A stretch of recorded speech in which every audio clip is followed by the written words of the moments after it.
Yaxşımısızlar do'stlar, bugun bal pranik tayyorlashning haqsiz darsligini yo'llab qo'ydim. Ketarlik materiallar: shakardan 200 gram, suv maydan 200 gram, asaldan 200 gram, tuxumdan 1 tal, sutdan 200 gram. Mushlarni qo'l chalg'ich bilan mush holatda aralashtirib olamiz. Shakar 70% erigandan keyin odatda undan 760 gram, podafindan 10 gram, sodadan 10 gram silib mush holatda ximrolga keltirib olamiz. G'aribcha to'rt pishiriq kasbini qisqa muddat ichida sistemli o'rgangan qizlar o'rgangan deb inkos qoldirsanglar bo'ldi. Qo'shon birlik alohida e'tibor faoliyati o'rlashtirdik. Iroqdan kelgan o'quvchilarning yotoqdan qini o'rlashtiramiz. Hamda bal pranikning davomiga kelaylik. Pranikni qo'limizning alqinda mushkul holatda yumloqlab olgandan keyin rizqa ratlik holatda tizib olamiz. Oldin tayyorlab olgan tuxumning seriqida o'tirgan mush holatda chiki turib qo'ysanglar bo'ldi.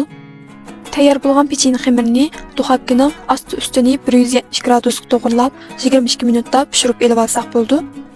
Bal praniklarimiz o'xshab ketdi qizlar. Sizlarni uyda sinab yiqanlarimsa, xayr xo'sh.